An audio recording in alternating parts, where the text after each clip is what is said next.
When millionaire Ethan Ward decided to disguise himself as a poor handyman, he thought he was conducting the perfect experiment on women's hearts, but he had no idea he was about to become the subject of his own test. While wealthy socialites looked right through him like he was invisible, one woman defended him against their cruelty, saw worth in his calloused hands, and fell in love with the man she believed had nothing to offer but his heart. Naomi Brooks, a proud black maid with dreams bigger than her circumstances, was about to shatter every assumption Ethan had about love, class, and what it truly means to be worthy of someone's trust.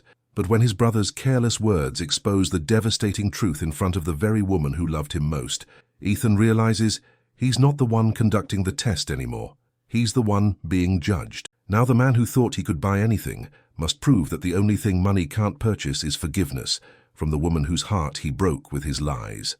Subscribe and comment below if you've ever discovered that the person you trusted most was living a complete lie. Because this story is about to show you what happens when love collides with the ultimate betrayal. The late afternoon sun streams through the tall windows of the Ward mansion, casting golden light across the marble floors. Ethan Ward stands in his brother's study, hands stuffed deep in his pockets. The room smells like old books and expensive cologne. Mark sits behind his mahogany desk, papers scattered everywhere. His tie hangs loose around his neck. "You're being foolish, Ethan." Mark's voice cuts through the silence. He doesn't look up from his laptop screen. "This whole idea is ridiculous." Ethan turns away from the window. His jaw tightens.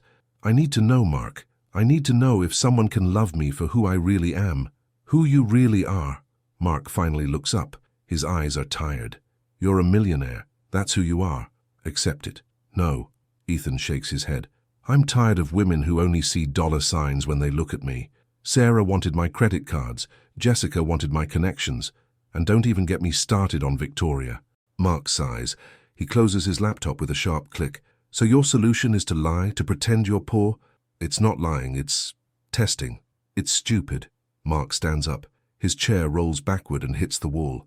"What happens when you find this perfect woman? When you fall in love? Do you plan to keep lying forever?" Ethan runs his hand through his dark hair. "I'll tell her the truth when the time is right." "And if she hates you for deceiving her?"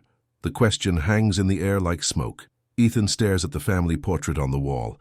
Their parents smile down at them from golden frames. "Then at least I'll know her feelings were real." Mark walks around the desk. He places a heavy hand on his younger brother's shoulder. "Ethan, listen to me. Real love doesn't need tests. It just happens. Easy for you to say. You married Rebecca before the family business took off. She loved you when you had nothing. And she still loves me now that we have everything." Mark's voice softens. "That's how I know it's real." Ethan pulls away. "I'm doing this, Mark, with or without your support." Mark throws his hands up in the air. "Fine, but when this blows up in your face, don't come crying to me." Ethan heads toward the door. "I won't need to, because it's going to work. Where are you even planning to do this crazy experiment?" Ethan pauses at the doorway. "The Dalton estate. They're looking for handymen for their summer events. I already applied." "The Daltons?" Mark's eyebrows shoot up. "Ethan, we know them. What if someone recognizes you?" "No one pays attention to the help, Mark. You know that." The words taste bitter in Ethan's mouth, but they're true. He's seen it 100 times at parties and events. Rich people look right through service workers like they're invisible. Mark shakes his head. "This is going to end badly." "Maybe." Ethan's hand rests on the door handle, but at least it'll end honestly. He walks out before Mark can say another word. 2 hours later, Ethan stands in front of his bedroom mirror. The man looking back at him is a stranger. Gone are the custom suits and Italian leather shoes. Instead, he wears faded jeans with a small hole near the left knee. His white t-shirt is soft from too many washes. Work boots complete the look.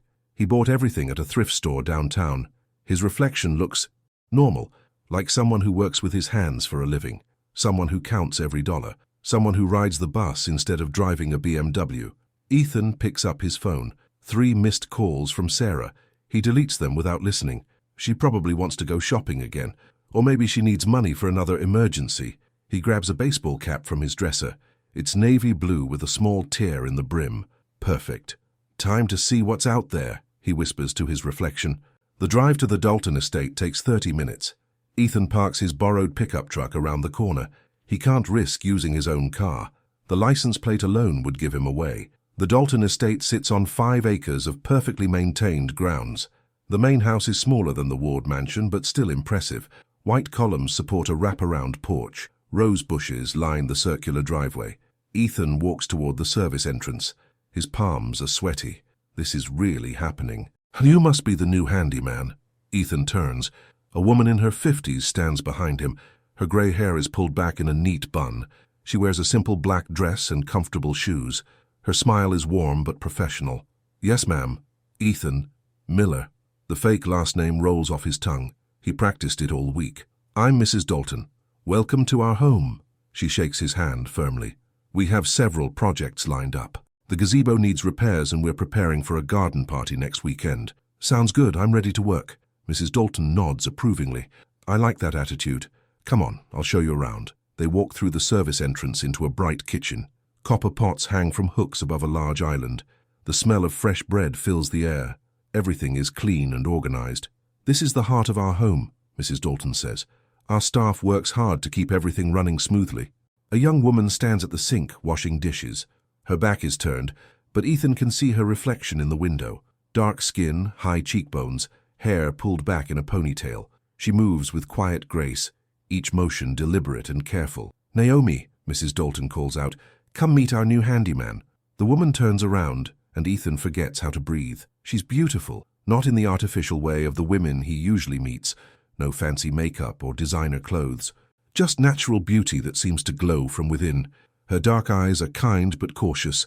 She dries her hands on a dish towel. Naomi Brooks, she says, extending her hand. Nice to meet you. Ethan Miller. Her hand is soft but strong. Calluses on her fingertips tell a story of hard work. Naomi has been with us for 3 years, Mrs. Dalton explains. She's one of our most trusted employees. A faint blush colors Naomi's cheeks. Mrs. Dalton is too kind. Nonsense. Credit where credit is due. Mrs. Dalton checks her watch. I need to make some phone calls. Naomi, would you mind showing Ethan where we keep the tools? Of course. Mrs. Dalton disappears down a hallway, leaving them alone. The kitchen suddenly feels smaller, quieter. The tool shed is out back, Naomi says. She moves toward the door. Follow me. They walk across a stone patio. A pool sparkles in the distance. The gardens are magazine perfect. Not a single weed in sight. How long have you been doing handyman work? Naomi asks. The question catches Ethan off guard. He scrambles for an answer. A few years. Started helping my dad when I was young. It's not entirely a lie. His father did teach him basic repairs before he died. Of course, they had staff to handle most things, but the principle was the same. That's nice. Learning from family. There's a wistful note in her voice. My daddy taught me to change a tire before I was 12. Said a woman should never depend on anyone else for the important stuff. Smart man. He was. She stops walking. He passed last year. I'm sorry. Thank you. She takes a breath and continues walking. The shed's just ahead. The tool shed is organized like everything else on the property. Hammers and screwdrivers hang in neat rows. Boxes of screws and nails are labeled and sorted. It's a handyman's dream. Wow, Ethan says. This is incredible. Naomi smiles for the first time. Mr. Dalton likes things orderly. Says chaos leads to mistakes. He's right. Ethan picks up a hammer, testing its weight. Good tools make all the difference. You sound like you know what you're talking about. Their eyes meet. Something passes between them. A spark of connection that makes Ethan's heart race. I should get back to work, Naomi says quickly. She looks away. The dinner party prep won't finish itself, of course. Thanks for showing me around. She nods and hurries back toward the house. Ethan watches her go, admiring the confident way she carries herself. She's proud of her work. It shows in every step. This is exactly what he was looking for. Someone real, someone genuine, someone who doesn't know he has more money than she'll see in her lifetime. The next morning, Ethan arrives early. He wants to start repairs on the gazebo before the day gets too hot. The structure is beautiful but weathered. Several boards need replacing. He's measuring lumber when voices carry across the garden. 2 women are walking toward the pool area. One is Naomi, carrying a breakfast tray. The other is a blonde woman in designer clothes. I don't understand why you waste your time here, the blonde woman says. Her voice is sharp, cutting. You're too smart to be serving people breakfast for the rest of your life. It's honest work, Clara, Naomi replies. Her voice is steady, but Ethan can hear the tension underneath. Honest and pointless. Clara stops walking and turns to face Naomi. Look at you, you're beautiful and intelligent. You could marry someone wealthy, live a real life instead of cleaning up after other people. Ethan crouches lower behind the gazebo.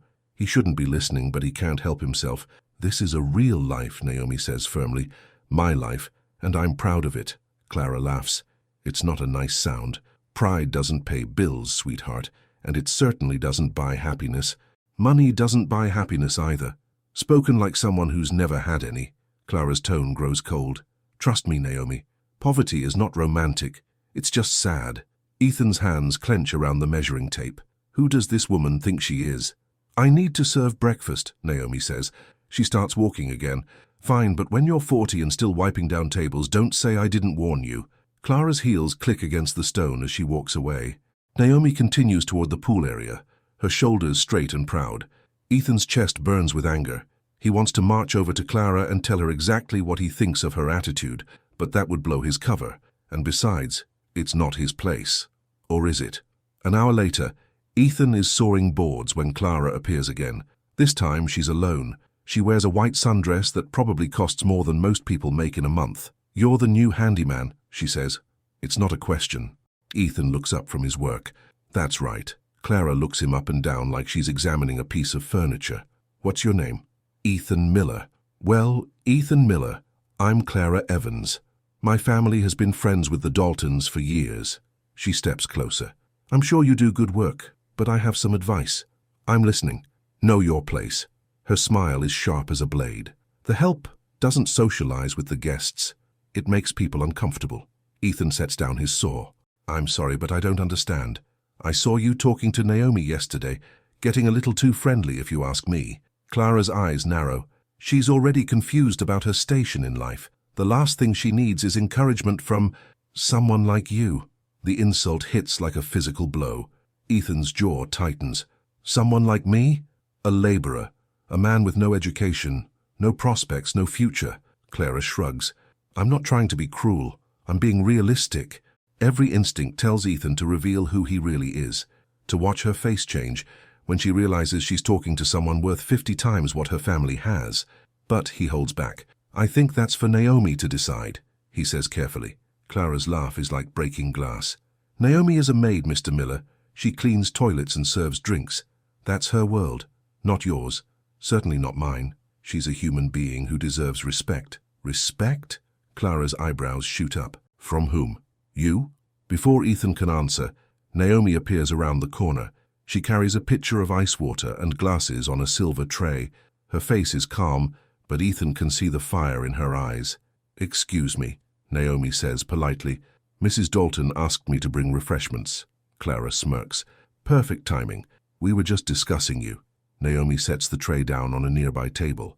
Were you now? I was explaining to Mr. Miller here about appropriate boundaries. You understand. Naomi straightens up slowly. When she speaks, her voice is diamond hard. What I understand, Miss Evans, is that Mr. Miller is here to work, just like I am. If you have an issue with either of us doing our jobs, I suggest you take it up with Mrs. Dalton. Clara's face flushes red. How dare you speak to me that way? I spoke to you with respect, something you clearly don't understand. Naomi pours water into a glass and offers it to Ethan. Your drink, sir. Ethan takes the glass, his fingers brushing hers for just a moment. Thank you. You're welcome. She turns back to Clara. Will there be anything else, Miss Evans? Clara's mouth opens and closes like a fish. She's not used to being challenged, especially not by someone she considers beneath her. This isn't over, Clara finally says. She storms off, her heels clicking angrily against the stone. Naomi and Ethan watch her go. The air feels lighter without her presence. Thank you, Ethan says quietly. You didn't have to do that. Naomi shrugs. Yes, I did. Nobody deserves to be talked to like that. Even someone like me? She looks at him curiously. What do you mean? A laborer. Someone with no education, no prospects, no future. He repeats Clara's words with bitter accuracy. Naomi's expression softens. Clara Evans is a spoiled rich girl who's never worked a day in her life. Her opinion doesn't mean anything to me. And it shouldn't mean anything to you either. But she's right about some things. I don't have much to offer. You have yourself. Naomi's voice is gentle but firm. That's enough for the right person. Their eyes meet again.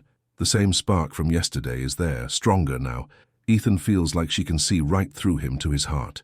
I should get back to work, he says. Me too. but neither of them moves. The moment stretches between them like a bridge, fragile but real. Finally, Naomi picks up her tray. "If you need anything else, just let me know." "I will." She walks away, but this time Ethan doesn't feel like he's watching her leave. He feels like she's taking part of him with her. That evening, Ethan can't focus on anything. He tries to read, he tries to watch TV, nothing works.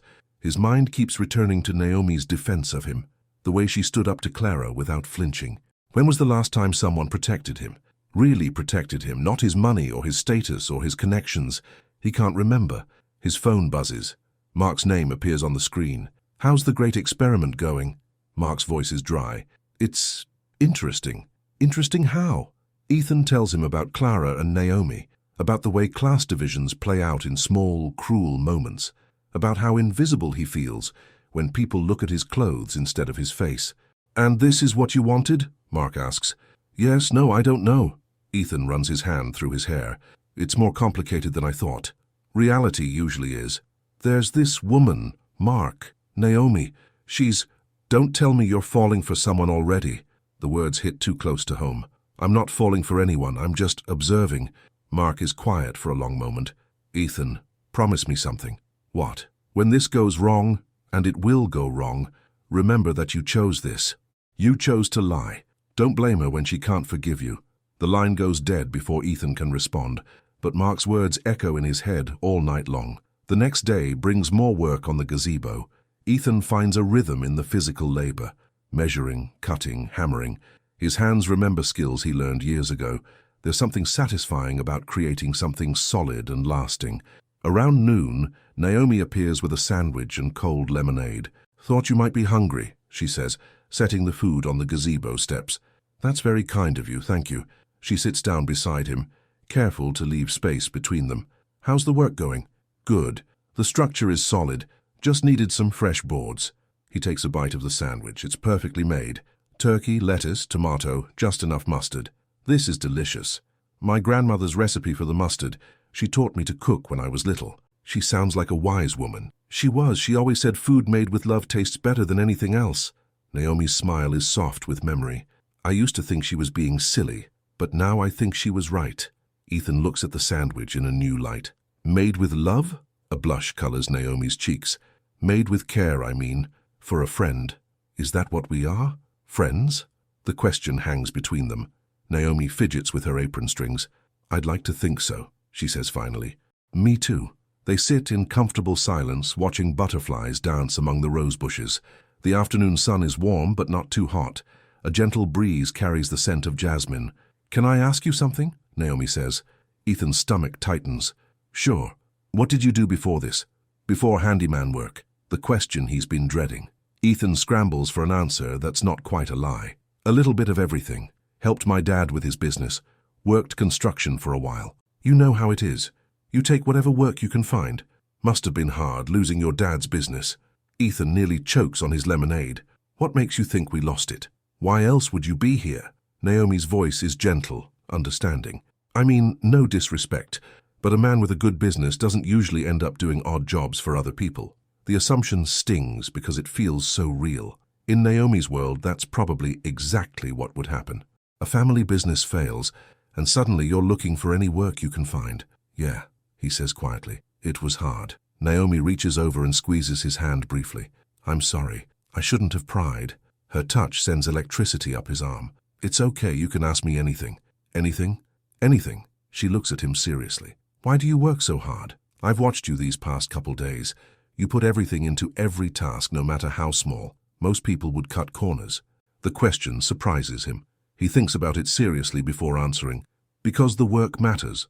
Maybe not to everyone, but to the people who live here, it matters. And if it matters to them, it matters to me." Naomi nods slowly. "That's a good answer. What about you? Why do you work so hard?"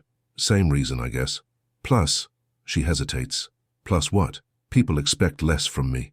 Because of how I look, where I come from. They think I'm not capable of excellence." Her voice grows stronger. "So I make sure everything I do is excellent. Not because I have to prove anything to them, but because I have to prove it to myself." Ethan understands completely. The pressure to exceed expectations, the weight of constant judgment. He's felt it his whole life, just from the opposite direction. That must be exhausting, he says. Sometimes, but it's also empowering. When you know you can do something perfectly, nobody can take that away from you. Even Clara? Naomi laughs. Especially Clara. She's never done a perfect anything in her life. Everything's been handed to her on a silver platter. Must be nice, Ethan says carefully. Is it, though? Naomi turns to face him fully. I mean, how do you know if you're actually good at something if you never have to work for it? How do you know if people like you for who you are or what you can give them? The questions hit like arrows to the heart. They're the exact questions that drove Ethan to this deception in the first place. I don't know, he says honestly. I think it would be lonely, having everything but never knowing if any of it is real. Ethan stares at her. She's just described his entire life with startling accuracy, and she doesn't even know it. You're very wise, Naomi Brooks. My grandmother again. She used to say money reveals character. It doesn't create it. What do you think she'd say about all this? He gestures around the estate.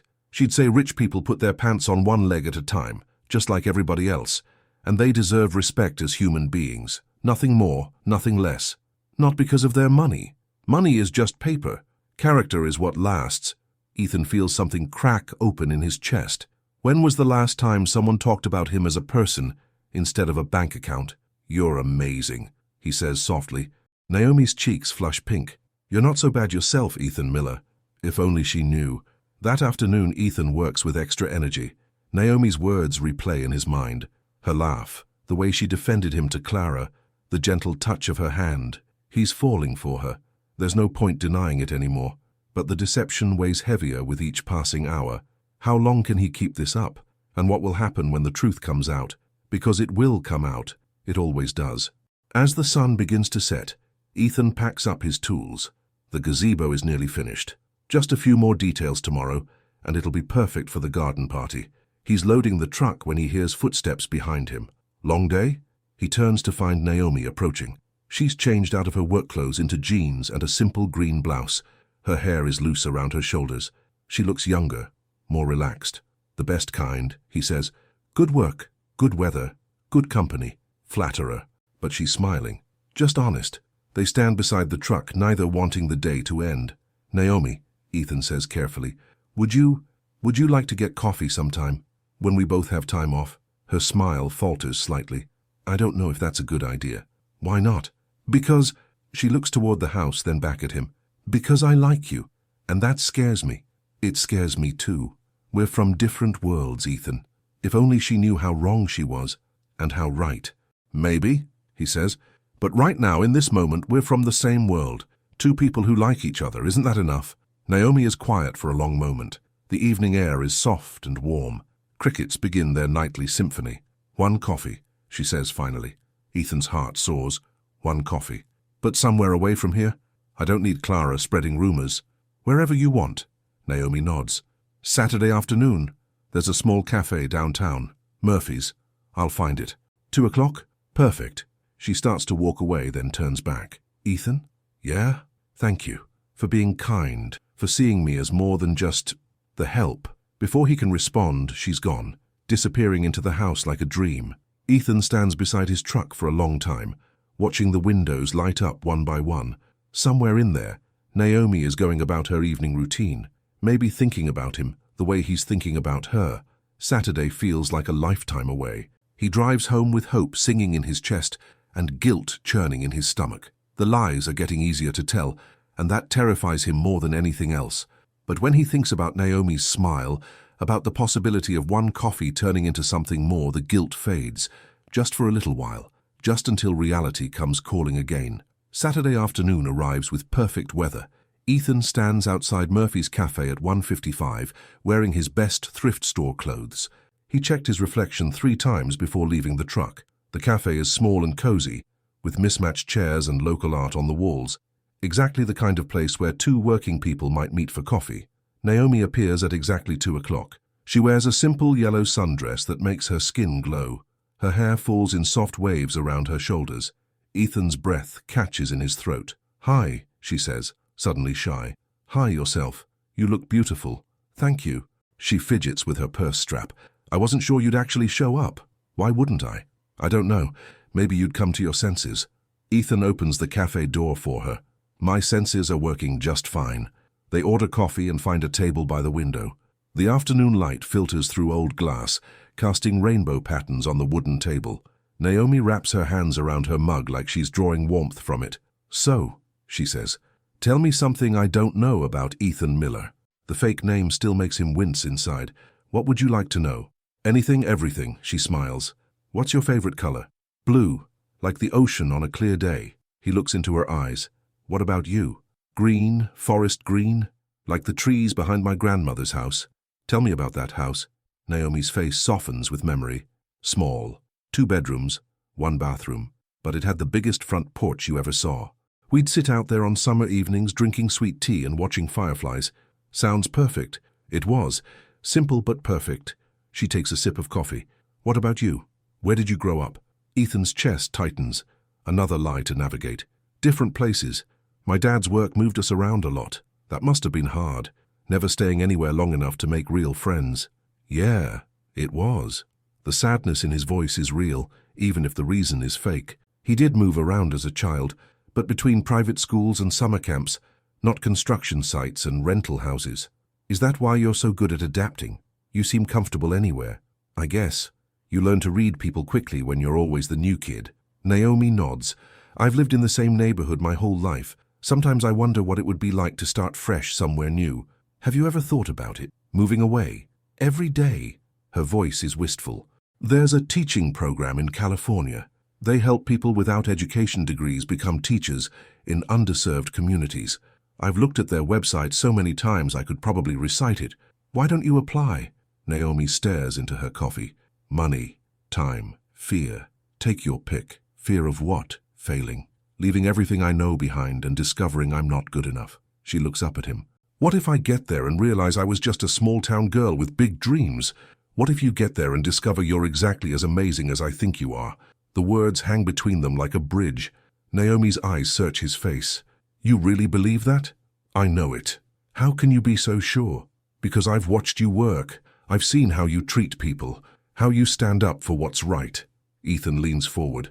"Character like yours doesn't come from luck or circumstance. It comes from who you are inside." Tears shimmer in Naomi's eyes. "No one's ever said anything like that to me before." Then no one's been paying attention. They sit in comfortable silence, hands almost touching across the small table. The cafe buzzes with quiet conversation around them, but Ethan feels like they're in their own private world. "Can I ask you something?" Naomi says finally.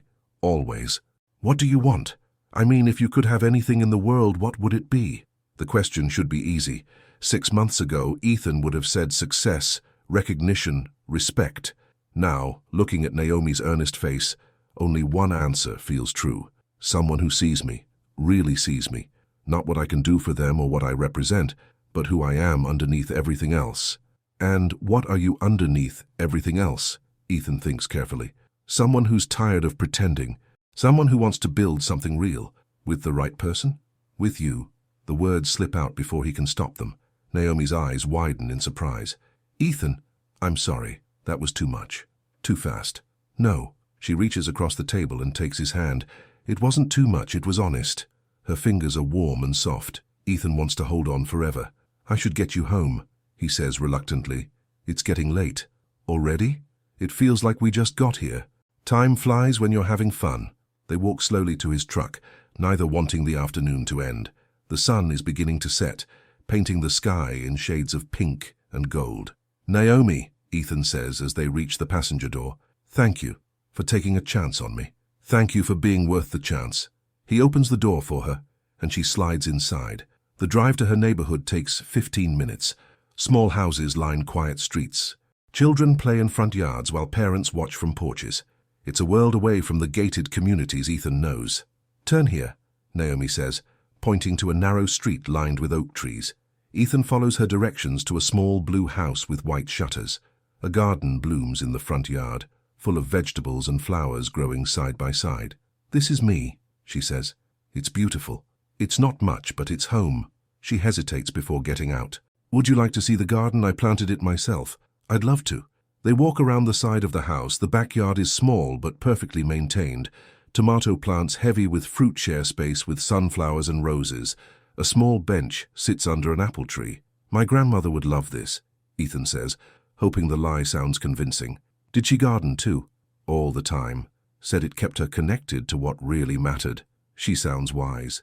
She was. Naomi picks a tomato and hands it to him. Taste this. Ethan takes a bite. Sweet juice runs down his chin. That's incredible.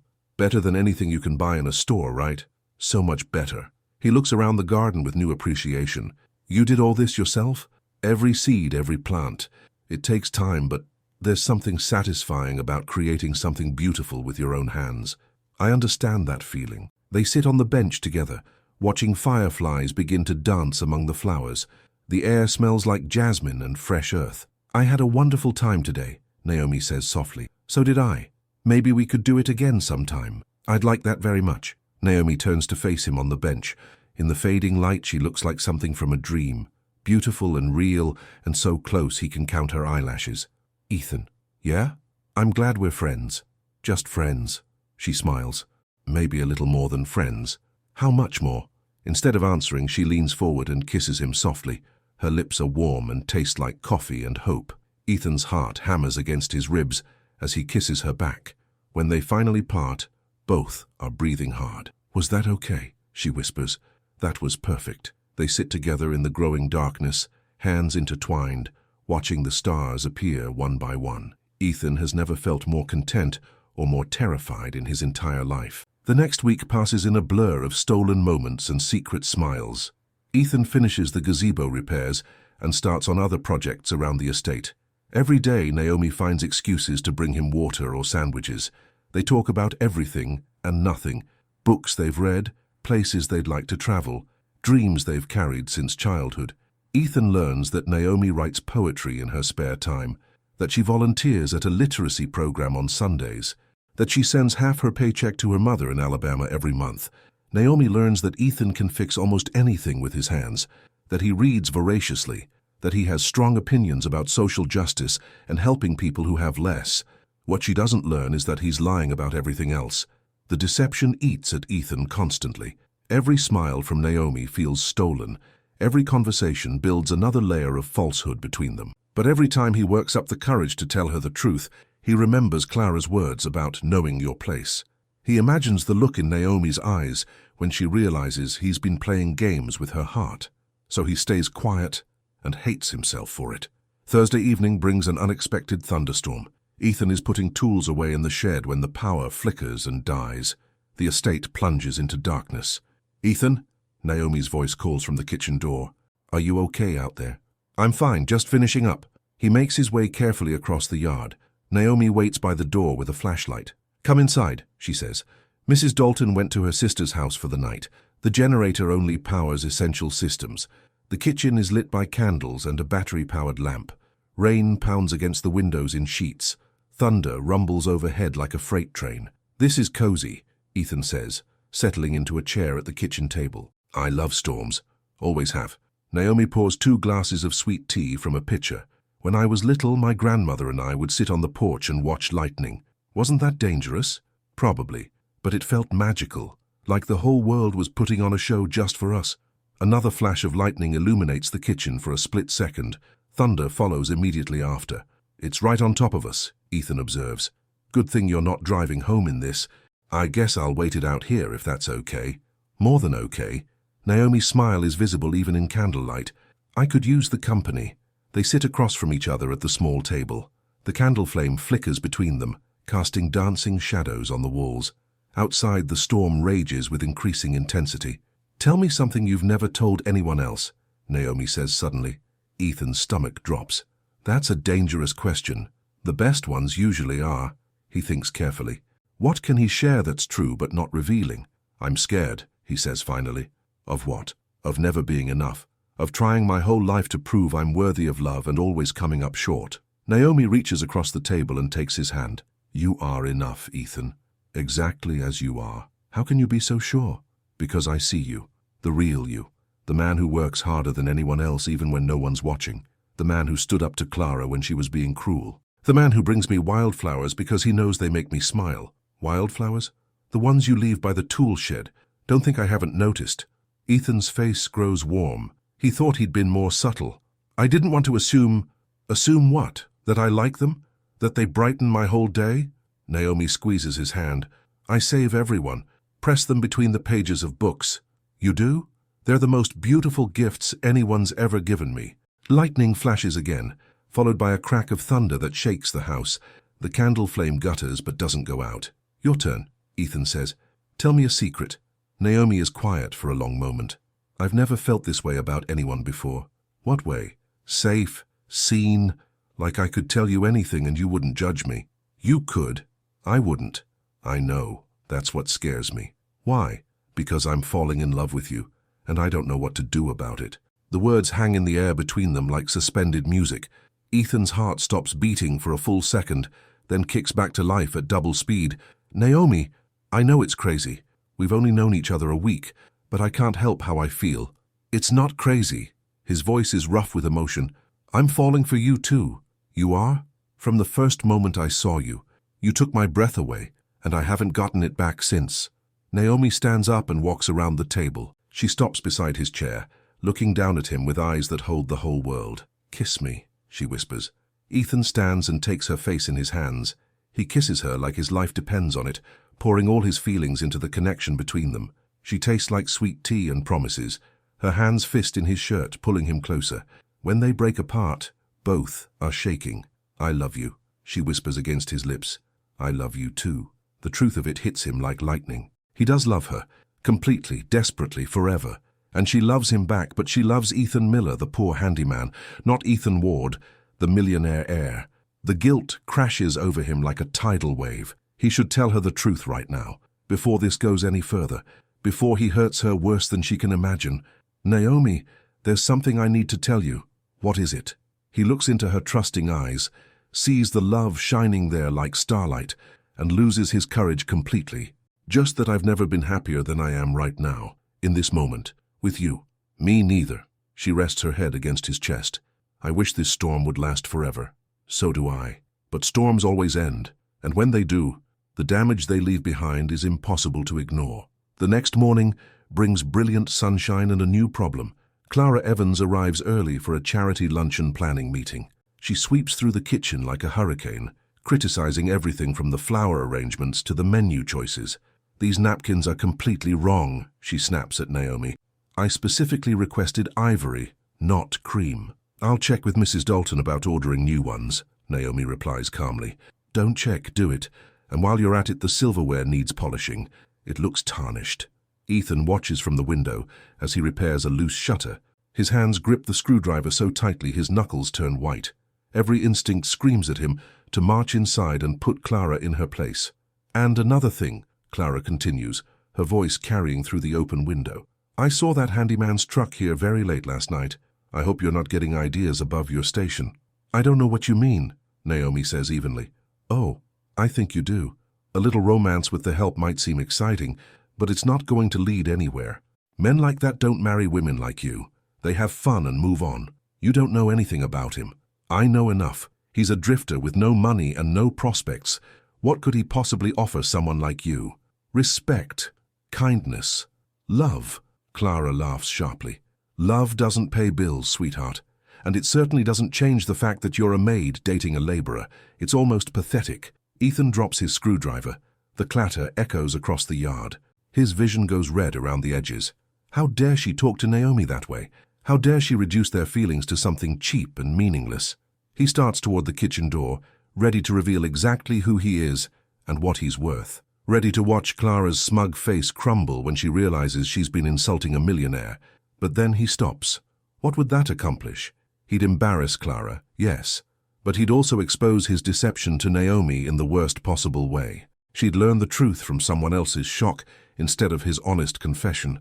So he forces himself to pick up the screwdriver and return to work. But his hands shake with suppressed rage. That afternoon, Ethan can't concentrate on anything. The encounter with Clara has shaken him more than he wants to admit, not because of what she said about him, but because of how she spoke to Naomi, as if she were less than human, as if her feelings didn't matter, as if loving someone like Ethan made her pathetic. He thinks about Naomi's quiet dignity in the face of such cruelty, her refusal to let Clara's poison touch what they have together, her fierce defense of his character, even when she thought he had nothing to offer but his heart. She deserves so much better than this deception. You look like someone stole your lunch money. Ethan turns to find Mark walking across the lawn. His brother wears a perfectly tailored suit and an expression of barely contained frustration. "What are you doing here?" Ethan demands. "Looking for you. When you didn't answer your phone, I figured you'd be at your little workplace." "Mark, you can't be here. What if someone sees us together? What if they do? Maybe it's time to end this charade." Mark's words carry across the garden. Too loud, too pointed. Ethan grabs his brother's arm and steers him toward the tool shed. "Keep your voice down," he hisses. "Or what? Someone might figure out you're actually rich, heaven forbid." "This is serious, Mark. You're damn right it's serious. Do you have any idea what you're risking? Our family's reputation, your own integrity? I'm risking those things to find something real." "And have you found something real?" Ethan thinks of Naomi's kiss, her whispered confession of love, the way she looks at him like he's the most important person in the world. "Yes," he says quietly, "I have." Mark's expression softens slightly. "Then tell her the truth, Ethan, before someone else does." "I will." "When?" "Soon." "How soon?" "I don't know." "Soon." Mark shakes his head. "You're playing with fire, and when it burns you, don't say I didn't warn you." He starts to walk away, then turns back. "For what it's worth, I hope it works out. I really do. But not like this. Not built on lies." After Mark leaves, Ethan sits alone in the tool shed for a long time. His brother's words echo in his head. Not built on lies. But how can he tear down the lies now without destroying everything they've built together? That evening, Ethan makes a decision. He'll plan the perfect moment to tell Naomi the truth, somewhere private and romantic, somewhere she can process the news without an audience. He invites her for a picnic in the countryside. They drive to a meadow outside town, far from the estate and its complications. Rolling hills stretch in every direction, covered in wildflowers and tall grass. "It's beautiful," Naomi breathes, stepping out of the truck. "I thought you'd like it." They spread a blanket under an oak tree and unpack sandwiches and lemonade. The afternoon is perfect, warm but not hot, with a gentle breeze that carries the scent of honeysuckle. "I could stay here forever," Naomi says, lying back on the blanket. Ethan lies beside her, close enough to feel her warmth. "Just you and me in all this space. No schedules, no responsibilities, no Clara Evans." They both laugh at that. Clouds drift overhead like cotton balls against the blue sky. "Naomi," Ethan says carefully, "what if I told you something that changed everything between us?" She turns her head to look at him. "What kind of something?" "Something about my past, about who I really am." "Are you married?" Her voice is suddenly tense. "No, nothing like that." "Criminal record?" "No." "Secret family?" "No secret family." Naomi relaxes. "Then what could be so terrible?" Here's his opening, the perfect moment to tell her everything. Ethan takes a deep breath, ready to confess. He begins. "You what?" He looks into her trusting eyes, sees the love there pure and unguarded, sees the happiness that has transformed her face over the past week, and loses his nerve completely. "I never expected to feel this way about anyone," he says instead. "Feel what way?" "Like I'd do anything to keep you safe. Like your happiness matters more than my own." Naomi's expression melts. "Oh, Ethan." She kisses him softly, and all thoughts of confession disappear. They spend the rest of the afternoon talking and laughing and stealing kisses under the oak tree. When the sun begins to set, they drive back to town with their hands linked across the center console. "Thank you," Naomi says as they pull up to her house, "for the perfect day. Thank you for sharing it with me. I love you, Ethan Miller." Each time she says his fake name, it cuts a little deeper, but when she kisses him goodnight, the pain fades into background noise. Tomorrow, he tells himself. Tomorrow he'll find the courage to tell her the truth, but tomorrow brings another crisis, and another excuse, and another day of deeper deception, until the choice is taken away from him entirely. It happens on a Tuesday morning. Ethan is early for work, hoping to finish the garden fountain repairs before the day gets too hot. He parks around the corner as usual and walks to the estate, but he's forgotten about his appointment with the family lawyer. Mark pulls up in his sleek Mercedes, just as Ethan reaches the front gate. Ethan ducks behind a hedge, but not quickly enough. Mark rolls down his window. "Ethan, what are you doing hiding in the bushes?" "Shh!" Ethan gestures frantically. "Someone might hear you." "So what? Get in the car, we're late for the meeting." "What meeting?" "The trust fund paperwork. The lawyers have been trying to reach you for days." Trust fund paperwork, of course. Ethan had completely forgotten. "I can't go now," he says. "I have work." "Work?" Mark's voice rises. Ethan, you're worth $50 million. Stop playing pretend and get in the car. The words carry across the morning air like a gunshot. Ethan freezes, realizing someone is standing behind him. He turns slowly to find Naomi on the garden path, her arms full of fresh flowers for the morning arrangements. Her face is pale with shock. 50 million, she whispers. Ethan's mouth opens, but no words come out. What can he possibly say? How can he explain this? Naomi, he finally manages. I can explain, but she's already backing away, shaking her head. The flowers spill from her arms and scatter across the path like fallen stars. You're rich, she says. It's not a question. Yes, but you've been lying to me. It's not what you think. What I think. Her voice rises, carrying all the pain of betrayal. What I think is that you've been playing games with my heart. What I think is that I've been the entertainment for some bored rich boy. That's not true, isn't it? Tears stream down her face. My God, you must have laughed at me. Poor little Naomi, falling for the millionaire pretending to be poor. I never laughed at you. I love you.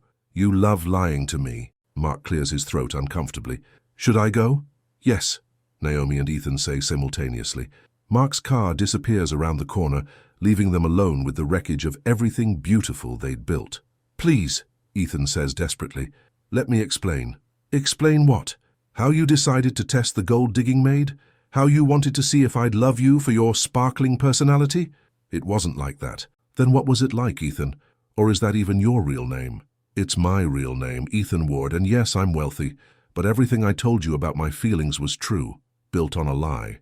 Built on love. Naomi laughs, but there's no humor in it. Love doesn't lie, Ethan. Love trusts. I was going to tell you. When? Soon. I was working up the courage. Courage? Her voice turns sharp. What does a millionaire need courage for? What were you afraid of? Losing you. Well, congratulations. Mission accomplished. She turns and runs toward the house, leaving Ethan standing alone among the scattered flowers. He starts to follow her, then stops.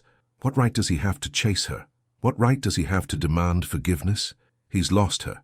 Through his own selfishness and cowardice, he's lost the best thing that ever happened to him, and he has no one to blame but himself. Ethan stands frozen on the garden path, surrounded by scattered flowers. The morning sun feels cold on his skin. Birds sing in the trees like nothing has changed, but everything has changed. Everything is broken. Naomi's footsteps echo across the stone patio as she runs toward the house. The sound cuts through Ethan's heart like a knife. He wants to follow her, to explain, to somehow make this right, but his feet won't move. What could he possibly say that would matter now? Inside the kitchen, Naomi slams the door so hard the windows rattle. Ethan can hear her sobbing through the glass. Each sound is a nail in the coffin of their love. Smooth move, Romeo. Ethan spins around to find Clara Evans stepping out from behind a rose bush. She wears a satisfied smile that makes his stomach turn. How long were you standing there? He demands. Long enough. Clara brushes imaginary dirt from her white dress. $50 million. Very impressive, Mr. Ward. The fake name sounds poisonous coming from her lips. You knew. I suspected. A handyman with hands that soft? A laborer who talks like he went to Harvard? Clara laughs. Please, I'm not as stupid as you think. Then why didn't you say anything? Because I wanted to see how it played out, and boy was it worth the wait. Her eyes gleam with cruel delight. Poor little Naomi. She really thought someone like you could fall for someone like her. Rage explodes in Ethan's chest. Someone like her? She's worth 10 of you. Is she? Then why did you lie to her? Why didn't you trust her with the truth? The question hits harder than any insult, because Clara is right, and Ethan knows it. If he truly believed Naomi was perfect as she was, why did he feel the need to test her? You don't understand, he says weakly. Oh, I understand perfectly. Rich boy gets bored, decides to play dress-up and see how the other half lives, falls for the help because she's so grateful for his attention. Clara's voice drips with disdain. It's the oldest story in the book. It wasn't like that. Wasn't it? Tell me, Mr. Ward, what exactly was your plan? Keep her as a mistress, set her up in a nice apartment where you could visit when you needed to feel charitable. Stop! Ethan's hands clench into fists. Just stop. The truth hurts, doesn't it? You were never going to marry her. A Ward doesn't marry the help. Your family would never allow it. My family doesn't control my life. No? Then why are you sneaking around playing games instead of being honest about who you are? Ethan has no answer for that. Clara's words cut deep because they echo his own worst fears. The fears that made him lie in the first place. "Face it," Clara continues. "You've ruined everything. She'll never trust you again, and frankly, she shouldn't.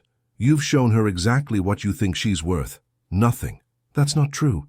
"Then prove it." Clara's smile turns sharp. "Oh, wait. You can't. Because it's too late.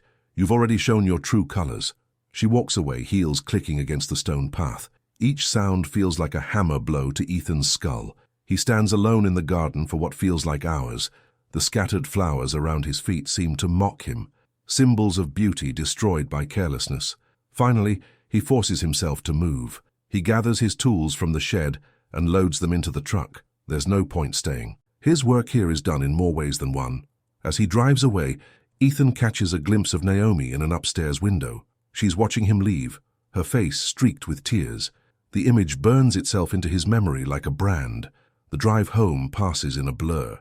Ethan's mind replays every moment of the past 2 weeks, every lie he told, every truth he held back, every time he could have been honest and chose deception instead. He parks in his own driveway and stares at the massive house looming before him. 20 rooms, marble floors, crystal chandeliers, everything money could buy, and none of it means anything without Naomi. Mark is waiting in the study when Ethan finally comes inside. His brother looks up from his laptop with a mixture of sympathy and frustration. "How bad?" Mark asks. "As bad as it gets." Ethan collapses into a leather chair. "She hates me." "Can you blame her?" "No." The word comes out like a sigh. "She has every right to hate me." Mark closes his laptop and leans back in his chair. "So what now?" "I don't know. How do you fix something like this? How do you earn back trust when you've shattered it completely?"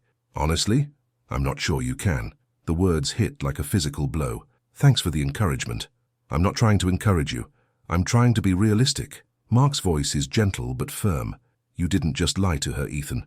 You made her fall in love with someone who doesn't exist. I exist, my feelings are real, but your identity isn't, and that's what she fell in love with. Ethan Miller, the humble handyman, not Ethan Ward, the millionaire heir. They're the same person, are they? Because from where I'm sitting, it looks like you've been playing a character for 2 weeks. Ethan wants to argue, but the words stick in his throat. Because Mark is right. Ethan Miller was a character, a role he played to get what he wanted. "I love her," he says quietly. "I believe you. But love isn't enough if it's built on deception." "So what do I do?" Mark is quiet for a long moment. "You take responsibility. You stop making excuses and own what you've done. And then you hope she's generous enough to forgive you. And if she's not, then you live with the consequences. And maybe next time, you'll choose honesty from the start." That night, Ethan can't sleep. He tosses and turns, remembering the look in Naomi's eyes when she realized the truth, the pain there, the betrayal. He thinks about calling her, then remembers she doesn't have his real number. He gave her a fake one to match his fake identity. Another layer of deception. He thinks about driving to her house, but that feels like stalking. She made it clear she doesn't want to see him. He thinks about sending flowers, but flowers won't fix this. Nothing will fix this except time and maybe a miracle. 3 days pass without word from Naomi. Ethan calls the Dalton estate, but Mrs. Dalton says Naomi isn't taking any calls. She sounds sorry but firm. "She needs time," Mrs. Dalton says. "This has been very hard on her." "I know. I just want to explain. Some things can't be explained, Mr. Ward. They can only be forgiven, and forgiveness takes time." On Friday afternoon, Ethan drives past Naomi's house. Her car is in the driveway, but the curtains are drawn. The garden she was so proud of looks untended. Even from the street, he can see weeds starting to grow between the vegetables. The sight breaks his heart all over again. Saturday brings unexpected news. Mrs. Dalton calls Ethan directly. "There's going to be a garden party tomorrow," she says without preamble. "The one you were helping us prepare for." "I remember." "Naomi plans to work the event. It's probably not the best idea given the circumstances, but she insists." "Why are you telling me this?" Mrs. Dalton sighs. "Because I've been watching that girl for 3 years. I've never seen her as happy as she was these past 2 weeks, and I've never seen her as miserable as she is now. I know I hate that I hurt her. Then do something about it." "Like what?" "I don't know. But if you really love her, figure it out. Because right now she thinks everything between you was a lie. Prove her wrong." The line goes dead, leaving Ethan staring at his phone. Prove her wrong. But how? Sunday morning arrives grey and overcast. Clouds hang heavy in the sky, threatening rain. Perfect weather for Ethan's mood. He stands in his bedroom staring at his reflection in the mirror.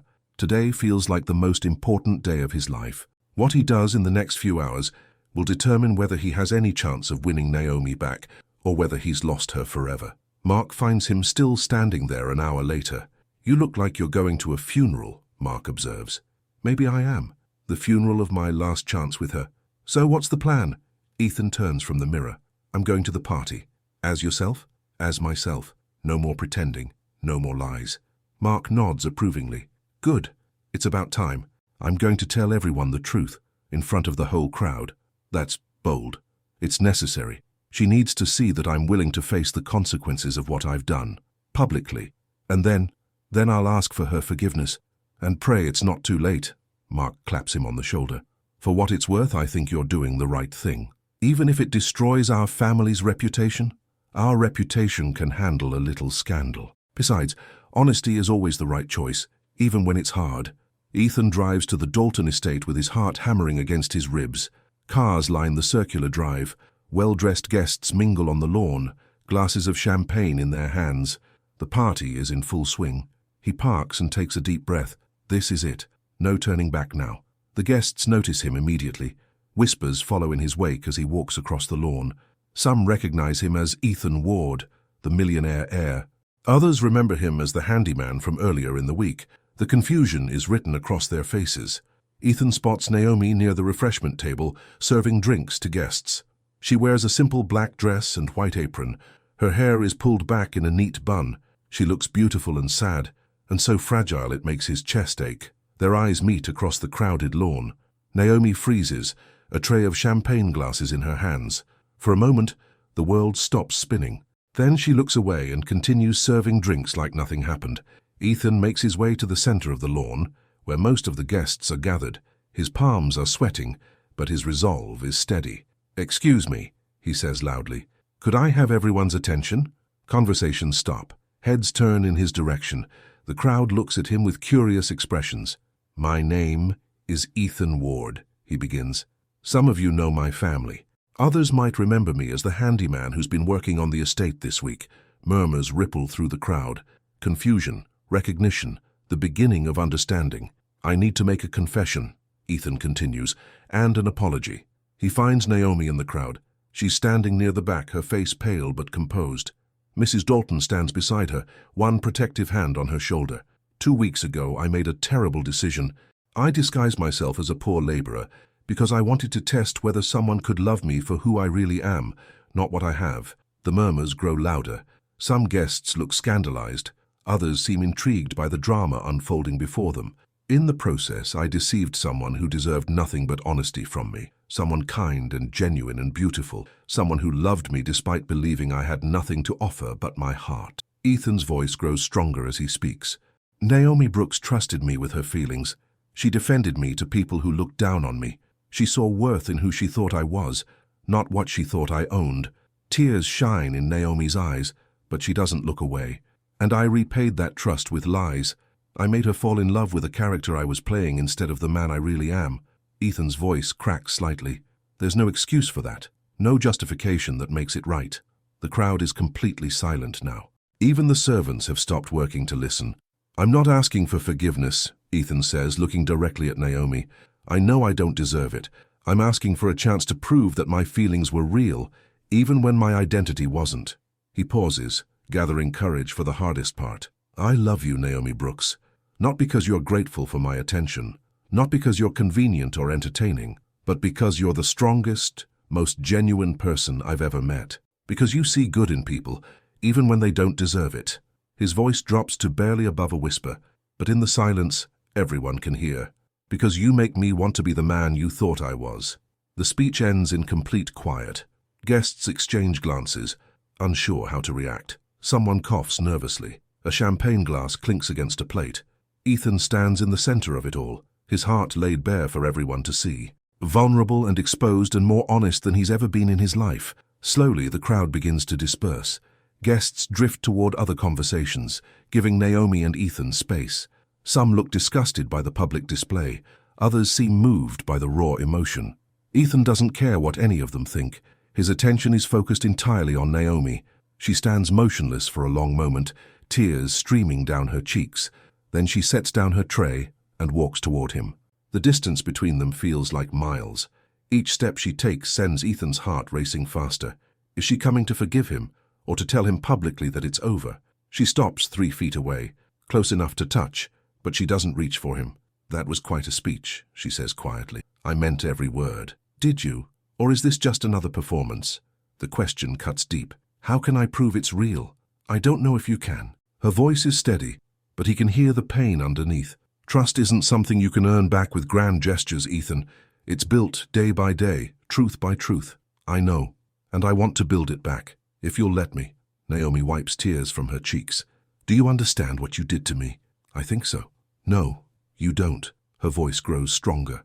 "You didn't just lie about having money. You made me question everything about myself. You made me wonder if I was foolish for believing someone could love me for who I am." The words hit like physical blows. "Naomi, no. That's not... You made me feel like a charity case, like you were doing me a favor by pretending to care about the poor little maid. I never thought of you that way, not once. Then why didn't you trust me with the truth? Why did you think I needed to be tested?"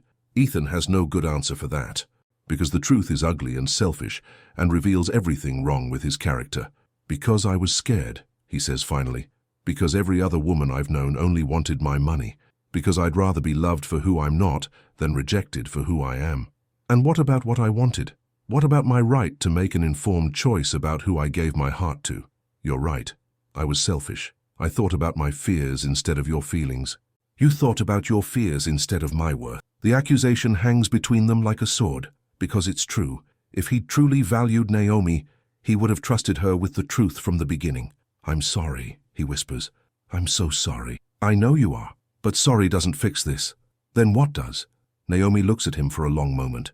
Her dark eyes search his face like she's trying to read his soul. "Time," she says finally, "and proof that you can be honest, even when it's hard, even when it costs you something." "What kind of proof?" "I don't know. But if you really love me, the real me, not some fantasy version, you'll figure it out." She starts to walk away, then turns back. "And Ethan, next time you want to test someone's heart, try trusting it instead." She disappears into the crowd, leaving Ethan alone with his thoughts and the weight of what he's lost. But for the first time since this whole mess began, he feels something that might be hope. She didn't say no. She didn't say it was over forever. She said time and proof. He can work with that. The party continues around him, but Ethan barely notices. His mind is already racing ahead, thinking about how to prove himself worthy of Naomi's trust. Mrs. Dalton appears beside him like a guardian angel. "That was brave," she says quietly. "Was it enough?" "It was a start, but she's right about needing proof. Words are easy. Actions take courage." "What kind of actions?" Mrs. Dalton smiles mysteriously. "I think you'll figure that out." As the afternoon wears on, Ethan finds himself thinking about everything Naomi taught him during their brief time together, about the value of honest work, about treating people with dignity regardless of their station, about the difference between having worth and being worthy. He thinks about her dreams of teaching, her volunteer work, the way she sends money to her mother every month, despite barely making enough to support herself. And slowly an idea begins to form. By the time the party ends, Ethan knows exactly what he needs to do. It won't be easy. It will require sacrifice and humility and a complete change in how he lives his life. But if it proves to Naomi that his love is real, it will be worth it. The next morning, Ethan calls his lawyer and asks for an immediate meeting. Then he calls his accountant. Then his financial advisor. By the end of the week, he's made arrangements that would have been unthinkable a month ago, and for the first time since losing Naomi, he feels like he's moving in the right direction. 2 weeks later, Naomi is surprised to receive a call from a lawyer's office. They want to meet with her about a scholarship that's been established in her name. "I don't understand," she tells the lawyer. "I never applied for any scholarship. This is different. Someone has created an educational fund specifically for you. Full tuition, room and board, and living expenses for the teaching program in California you inquired about." Naomi's heart stops. "Who?" "I'm not at liberty to say. The donor wishes to remain anonymous." But Naomi knows. Deep in her heart, she knows. That evening, she drives to Ethan's house for the first time. The mansion is even more impressive than she imagined. Marble columns, manicured gardens, a circular driveway that could fit 10 cars. She almost loses her courage and drives away, but something makes her park and walk to the front door. Ethan answers on the first ring. He looks thinner than she remembers, tired, but his eyes light up when he sees her. "Naomi, we need to talk." He invites her into a sitting room that's larger than her entire house. Crystal chandeliers cast rainbow patterns on silk wallpaper. Everything screams money and privilege. "The scholarship," she says without preamble. "I don't know what you mean." "Don't lie to me." "Not again." Ethan's shoulders slump. "Okay, yes, it was me." "Why?" "Because you deserve the chance to follow your dreams. Because teaching is what you were meant to do. And what do you get out of it? Nothing." "Nothing?"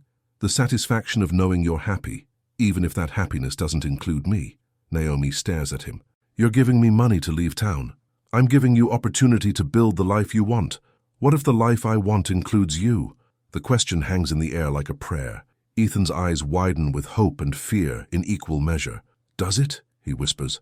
"I don't know yet, but I know I can't figure it out if you're trying to send me away." "I'm not trying to send you away. I'm trying to prove that I love you more than I love having you." The distinction is subtle, but important. Naomi sees it immediately. "You're willing to lose me to prove you love me. I'm willing to let you go if that's what makes you happy. And if I choose to stay, then I'll spend every day proving I'm worthy of that choice."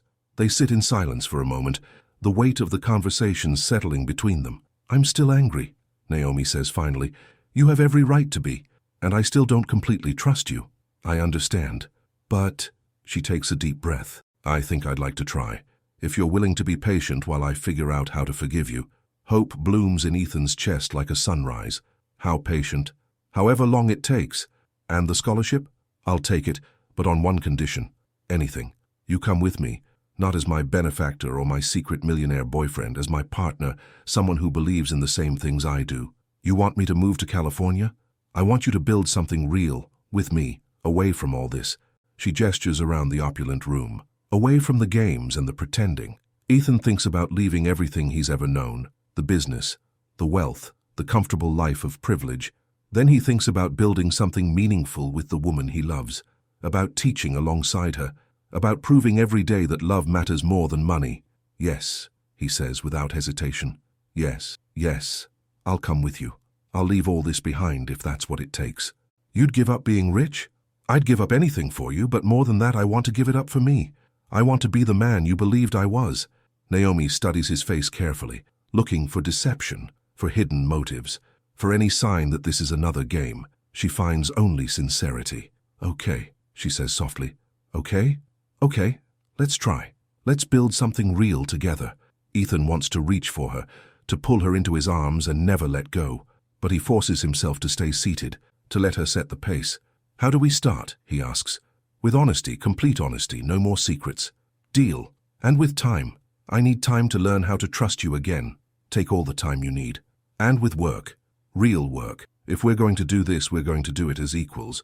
I wouldn't want it any other way." Naomi nods slowly. "Then we start with dinner. Just dinner. And we see where it goes from there." "I'd like that very much." "Good. Because I know this little cafe downtown. Nothing fancy, just good food and honest conversation. Murphy's. You remember. I remember everything about you. This time, when their eyes meet, there's something new there.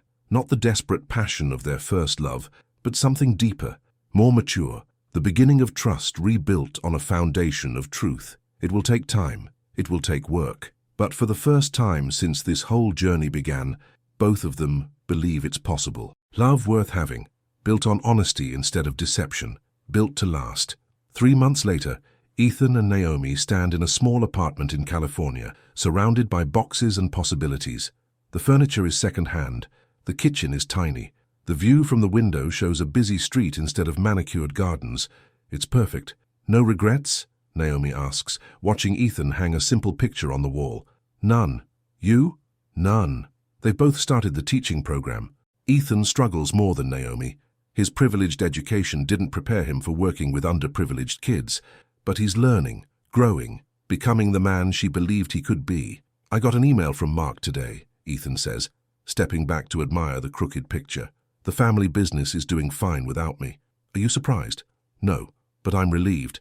I was worried they'd need me to come back." "Would you? If they needed you?" Ethan considers the question seriously. "I'd help them find someone else. But my place is here now with you. Building this life we chose together. Naomi smiles and moves to straighten the picture. I love you, Ethan Ward. I love you too, Naomi Brooks. Think we'll make it? I think we already have. Everything else is just details. Outside their window, the California sun sets over a city full of dreams and second chances. Inside their tiny apartment, two people who found each other across the divide of deception are building something true, something that will last, something worth the journey it took to find it. The story that began with lies ends with truth. The love that started as a test becomes something that needs no testing, because real love doesn't require proof. It simply is. And that's enough. More than enough. It's everything. 6 months pass like pages in a book Ethan never wants to finish reading. Each day brings new challenges and small victories. Each evening finds him and Naomi curled up on their second-hand couch, sharing stories from their classrooms and dreams for their students. The teaching program is harder than either of them expected. Ethan struggles with lesson plans that seemed simple in theory, but prove complex in practice. Naomi excels academically, but battles self-doubt when veteran teachers question her methods. I don't think Mrs. Patterson likes me, Naomi says one October evening. She sits at their tiny kitchen table grading papers with a red pen. She keeps suggesting I adjust my expectations for the kids. Ethan looks up from his own stack of assignments. What does that mean? It means she thinks I'm pushing them too hard, that kids from this neighborhood can't handle advanced reading comprehension. What do you think? I think she's wrong. These kids are smart. They just need someone to believe in them. Ethan sets down his pen and really looks at her. Naomi's face is tired but determined. Her hair is pulled back in a messy ponytail. She wears an old sweater with a small hole in the elbow. She's never looked more beautiful to him. You're amazing, he says quietly. I'm frustrated. You're amazing and frustrated. Both things can be true. Naomi smiles for the first time all evening. How was your day? Better. I think Tommy actually understood fractions today. He got 3 problems right in a row. That's huge progress. I know I wanted to call his mum and tell her, but then I remembered she works 3 jobs and probably doesn't have time for celebration calls. You could send a note home with him. Already did. Wrote it during lunch. Naomi reaches across the table and squeezes his hand. Look at you, becoming a real teacher. Look at us, becoming real teachers. They sit in comfortable silence, hands linked across the scattered papers. Outside their window, the neighborhood settles into evening rhythms. Kids playing in the street, parents calling them home for dinner. Life happening in all its messy, beautiful complexity. Ethan? Yeah? Do you miss it? Your old life? It's a question she asks sometimes, usually when she's tired or stressed. Each time Ethan's answer becomes more certain. No, I miss Mark sometimes. I miss having enough money that we don't have to choose between groceries and gas. But I don't miss the emptiness. It was empty. Completely. I had everything and nothing at the same time. He lifts their joined hands and kisses her knuckles. Now, I have something real. Even though we eat ramen noodles 3 nights a week, especially because we eat ramen noodles 3 nights a week, it means we're building this together. Every dollar we earn, every meal we share, every tiny victory in our classrooms, it's ours. Naomi's eyes glisten with unshed tears.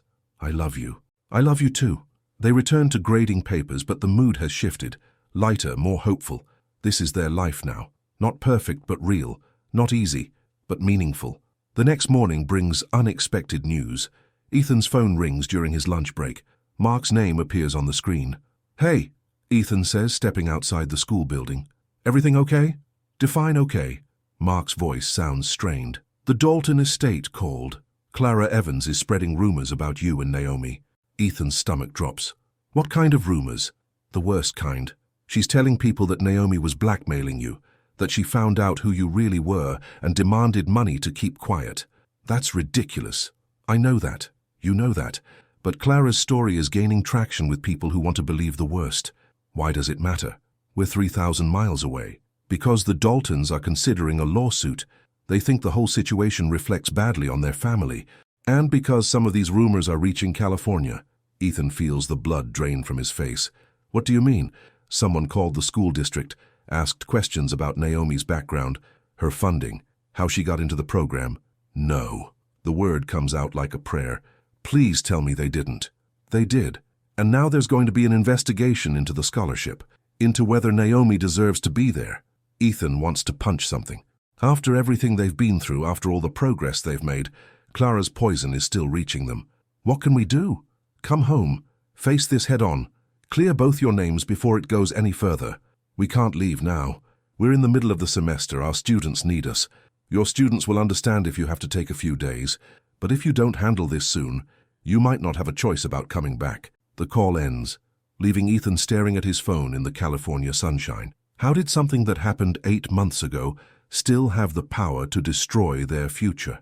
That evening, he tells Naomi everything. She listens in silence, her face growing paler with each detail. She's trying to destroy me, Naomi says when he finishes. She's trying to destroy us, but we're not going to let her. How do we fight someone with that much money and influence? With the truth, and with witnesses who know our real story. Naomi shakes her head. It won't matter. People believe what they want to believe, and they want to believe that someone like me can't earn something this good. Stop! Ethan's voice is firm. Don't let her get in your head. You earned this scholarship through your hard work and dedication. You belong here. Do I? Maybe she's right. Maybe I am just a charity case who got lucky. Look at me. Ethan takes her face in his hands. You are the smartest, most dedicated teacher in this program. Your students adore you. Your professors respect you. You belong here more than anyone. But what if the investigation finds something? What if they decide to pull my funding? Then we'll figure out another way. We'll get student loans. I'll get a job. We'll make it work. You'd do that? Risk your future for mine? It's not your future or my future. It's our future, and I'm not giving it up without a fight. The next day, they request emergency leave from the program. Their professors are understanding but concerned. The investigation is already making waves in academic circles. This will blow over, Dr. Martinez assures them, but it's smart to handle it quickly. The flight back to their old hometown feels like traveling backward through time. Ethan stares out the airplane window, watching California disappear beneath the clouds. Beside him, Naomi grips his hand like a lifeline. What if we can't come back, she whispers. We'll come back. Promise. I promise. But even as he says it, Ethan wonders if it's a promise he can keep. They land in a city that feels both familiar and foreign. The Ward family lawyer meets them at the airport, his expression grim. It's worse than we thought, he says without preamble. Clara's hired a publicist. This story is about to go national. National? Naomi's voice is barely audible. Rich man tricks poor woman into relationship, then buys her silence with scholarship money. It's tabloid gold. Ethan feels sick. How do we stop it? By getting ahead of it. I've arranged interviews with 3 major outlets. You tell your real story before she controls the narrative. I don't want to be on television, Naomi says. I understand. But if you don't defend yourself, who will? They spend the night in Ethan's old bedroom at the family mansion. Naomi stands at the window, looking out at the perfectly manicured grounds. This is what you gave up, she says quietly. This is what I escaped from. It's beautiful. It's empty. Ethan moves to stand behind her. Beauty without substance is just decoration. And substance without beauty is still substance, still real, still valuable. Naomi leans back against his chest. I'm scared. Me too. What if we can't go back to our life? What if this ruins everything? Then we'll build something new together. Where? Anywhere you want. Anywhere we can be ourselves without apology. The next morning brings their first interview. A sympathetic reporter who's known the Ward family for years. She listens to their story with genuine interest and asks fair questions. Why did you disguise yourself? She asks Ethan. Because I was tired of being loved for the wrong reasons. Because I wanted to know what it felt like to be valued for who I am, not what I have. And Ms. Brooks, when did you learn the truth? When his brother called him by his real name. I felt betrayed and angry, like I'd been made a fool of. But you forgave him. Naomi looks at Ethan before answering. I'm still forgiving him. Trust isn't something you rebuild overnight. But love is worth fighting for. What about the scholarship? Did you ask for money? Never. I didn't even know about it until weeks later, and when I found out I almost refused it. Why didn't you? Because he made me realize something important. Sometimes love means accepting help, and sometimes it means offering it without expecting anything in return. The interview airs that evening. Ethan and Naomi watch from the mansion's library, surrounded by Mark and Mrs. Dalton and a handful of friends who've known them both. On screen, they look tired but honest. Their voices ring with sincerity. The reporter treats them fairly, presenting their story as a complicated love story rather than a scandal. Not bad, Mark says when it ends. You came across as real people, instead of tabloid characters. Think it'll help?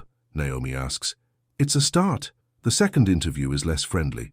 A sensational talk show host who seems more interested in drama than truth. She presses them for salacious details and tries to paint Ethan as a spoiled rich boy playing games. Wasn't this elaborate deception really just a form of emotional abuse? She asks. It was wrong, Ethan admits. I hurt someone I love by lying to her. But abuse suggests intention to harm. I never wanted to hurt Naomi. But you did hurt her. Yes. And I've spent every day since then trying to make amends. By buying her off? By supporting her dreams. There's a difference. The host turns to Naomi. How do we know you're not just after his money now? Naomi's jaw tightens. Because I gave up a trust fund scholarship to be with him. Because I chose love over security. Because if I wanted his money, I would have stayed here instead of moving 3,000 miles away to eat ramen noodles and teach in an underfunded school. But you took the scholarship. I earned the scholarship through my grades, my dedication, and my commitment to education. The money came from someone who believes in my potential, not someone trying to buy my silence. After the interview, they sit in their hotel room feeling drained. I hate this, Naomi says. I hate having our private life dissected by strangers. It's almost over. Is it? What if Clara keeps pushing? What if she never stops? Ethan takes her hand. Then we stop letting her control our story. How? By living our truth so loudly that her lies can't compete. The third interview never happens. That morning, an unexpected ally emerges from the shadows. Mrs. Dalton calls at 7 a.m. Turn on Channel 7, she says without preamble. Ethan fumbles for the remote. On screen, Mrs. Dalton sits across from a morning show host, looking dignified and determined. I've known Clara Evans for 20 years, she's saying, and I've watched her treat my staff with contempt and cruelty. What happened between Ethan Ward and Naomi Brooks is a love story, not a scandal. But the deception was wrong, yes. But young people make mistakes. The question is whether they learn from them. And from what I've seen, both Ethan and Naomi have grown tremendously. What about the allegations that Ms. Brooks was blackmailing him? Mrs. Dalton's expression turned stern. Ridiculous. I've never met a more honest person than Naomi Brooks. She worked for my family for 3 years, and never once did she ask for anything she didn't earn. So you support their relationship? I support 2 young people who found love across social boundaries and chose to build something real together. That's not a scandal. That's a success story. The interview continues for 10 more minutes, with Mrs. Dalton systematically dismantling every rumor Clara has spread. By the end, the host seems convinced that they've been covering the wrong story. Ethan and Naomi watch in amazement. She didn't have to do that, Naomi whispers. She's protecting what's right. But why? What does she get out of it? The satisfaction of seeing good people win. That afternoon brings more good news. The school district calls to say their investigation is complete. Naomi's scholarship is legitimate, and her place in the program is secure. You can return whenever you're ready, the administrator says. Your professors miss you. Your students have been asking when you're coming back. Tomorrow, Naomi says without hesitation. We're coming back tomorrow. That evening, they have dinner with Mark and his wife Rebecca at the mansion. It feels like a celebration and a farewell rolled into one. I'm proud of you, Mark tells his brother. Both of you. You handled this with more grace than I expected. We had good teachers, Ethan replies, glancing at Naomi. What's next? Rebecca asks. Back to California. Back to our students. Back to our life. Any regrets about leaving all this? Mark gestures around the opulent dining room. Ethan looks at the crystal chandelier, the oil paintings, the silver serving dishes. Then he looks at Naomi, who's discussing education policy with Rebecca like it's the most important thing in the world. None, he says, not a single one. Later that night, they walk through the mansion's gardens one last time. Moonlight bathes the perfectly manicured lawns in silver. The fountain where Ethan once worked bubbles quietly. It's beautiful, Naomi admits, but it's not home. Where is home? Wherever you are. She stops walking and turns to face him. Ethan Ward, did you just give me the cheesiest line in romance history? Maybe. Did it work? Maybe. They're both laughing when he drops to one knee. Naomi's laughter stops abruptly. What are you doing? Something I should have done months ago. Ethan pulls a simple ring from his pocket. Not a massive diamond that screams wealth, but a delicate band with a single stone that catches the moonlight perfectly. Naomi Brooks, he says, his voice steady despite his racing heart. I lied to you about who I was, but I never lied about how I felt. You are the love of my life, the person who makes me want to be better every day. Will you marry me?" Tears streamed down Naomi's face. "Are you sure?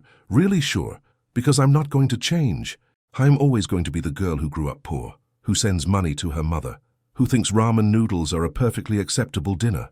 I'm counting on it. Will you marry me? Are you sure you're not just feeling guilty about the lies, or grateful that I forgave you? I'm sure I want to spend the rest of my life loving you, building dreams with you, teaching kids together and coming home to our tiny apartment and arguing about whose turn it is to do the dishes. Our dishwasher is broken. I know I like washing dishes with you. We'll probably never have much money. We'll have enough. Enough for what? For everything that matters." Naomi stares down at him for a long moment. This man who gave up everything to prove his love was real, who faced public humiliation to protect her reputation, who chose their small, difficult, beautiful life over the easy wealth of his past. "Yes," she whispers. "Yes? Yes, I'll marry you. Yes, I'll argue with you about dishes. Yes, I'll build dreams with you." Ethan slips the ring onto her finger with trembling hands. "It fits perfectly. How did you know my size?" "Mrs. Dalton helped. She said she noticed you admiring her daughter's ring once. You planned this." "I've been planning this since our first night in California. I just needed to wait for the right moment." "In your family's garden, where you used to pretend to be someone else. In the place where I learned the difference between having everything and having what matters." They kiss under the moonlight, surrounded by flowers that will be there long after they're gone. But what they're building together will last longer than any garden. The next morning, they fly back to California as an engaged couple. Their fellow passengers include a young family with crying babies, an elderly man traveling to see his grandchildren, and a woman reading a romance novel. Normal people living normal lives. Ethan and Naomi fit right in. "Are we going to have a big wedding?" Naomi asks as the plane takes off. "What do you want?" "Something small, real, just the people who matter. Mark and Rebecca, Mrs. Dalton, your mom, maybe a few friends from school." "Perfect. Where?" "I don't care as long as you're there. I'll be there. Promise." "I promise, no more running away. No more pretending. Just us, building something real." The plane climbs higher, carrying them toward their future. Below, the landscape spreads out like a patchwork quilt. Small towns and big cities, rich neighborhoods and poor ones, all of it part of the same beautiful, complicated world. "Ethan, yeah? I love you. The real you. Not the handyman you pretended to be. Not the millionaire you used to be. You right now, exactly as you are. That's all I ever wanted. I know. That's why I said yes." 6 months later, they stand in a small chapel in California, surrounded by the people who matter most. Naomi wears a simple white dress she bought on sale. Ethan wears a suit from a department store. The flowers are from the grocery store, arranged by Rebecca with love instead of professional skill. It's perfect. Mark serves as best man. Rebecca stands as maid of honor. Mrs. Dalton sits in the front row, dabbing at her eyes with a lace handkerchief. Naomi's mother flew in from Alabama, proud and beautiful in her Sunday best. The minister is a retired teacher who worked with their program. His words are simple and true. "Love isn't about finding someone perfect," he says. "It's about finding someone perfect for you, someone who sees your flaws and loves you anyway, someone who believes in your dreams and helps you build them." Ethan and Naomi exchange rings and promises to love honestly, to trust completely, to build their future together, one day at a time. "You may kiss your wife," the minister says, and Ethan does. In front of God and family and friends, he kisses the woman who saved him from himself, who taught him the difference between being rich and being wealthy, who showed him that love doesn't need tests because love simply is. The reception is held in their apartment building's community room. Folding chairs and potluck dishes, a boombox instead of a DJ, wedding cake from a local bakery that's more love than luxury. It's the happiest day of Ethan's life. "No regrets?" Mark asks during his best man speech. "Only one," Ethan replies. The room goes quiet. "I regret waiting so long to find her." Naomi laughs through her tears. "You found me exactly when you were supposed to." "Why's that?" "Because we both needed to become the people we are now, the people who could build this together." Later, after the guests have gone home and the dishes are washed, Ethan and Naomi sit on their fire escape, looking out over the city lights. "So," Naomi says, settling against his shoulder, "what's next?" "Tomorrow we go back to teaching. Next week you have parent conferences. Next month I have to figure out how to explain algebra to kids who can barely do multiplication. I mean bigger picture. Bigger picture, we love each other, we help kids learn. We eat too much takeout and argue about whose turn it is to do laundry. That's it? That's everything. Naomi is quiet for a moment. Do you think we'll make it? Really make it? I think we already have. Everything else is just details. Good details. The best details. Above them, stars shine in the California sky. Around them, the city hums with 8 million dreams and second chances. Inside their small apartment, wedding gifts wait to be opened and a life waits to be lived. It's not the life either of them planned. It's better, because it's real, because it's chosen, because it's built on truth instead of deception, love instead of fear. I love you, Mrs. Ward, Ethan whispers. I love you too, Mr. Ward. Think we'll live happily ever after? I think we'll live honestly ever after, which is better. And in the end, that's enough. More than enough. It's everything. Epilogue. 5 years later. The letter arrives on a Tuesday afternoon, mixed in with bills and grocery store flyers. Naomi almost throws it away until she sees the return address, the White House. Ethan, she calls to her husband, who's in the kitchen making dinner. You need to see this. He appears in the doorway, dish towel over his shoulder, hair mussed from a long day with fifth graders. What is it? I think we've been invited to the White House. They open the letter together, standing in their small living room that's barely bigger than the closet in Ethan's old mansion. The formal language is hard to believe. The president requests the honor of your presence at a ceremony honoring excellence in education. This can't be real, Naomi whispers. It's real. You did it. You actually did it. We did it. Because it's true. The article about their teaching methods appeared in a national magazine 6 months ago.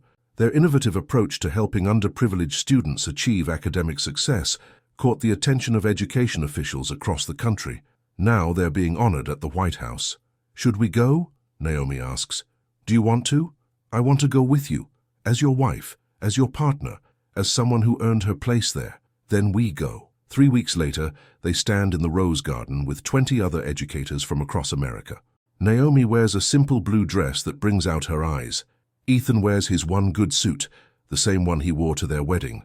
They belong here, not because of money or connections, but because of their work, their dedication, their refusal to give up on kids everyone else had written off. 5 years ago, Naomi whispers as they wait for the ceremony to begin, I was serving drinks at garden parties.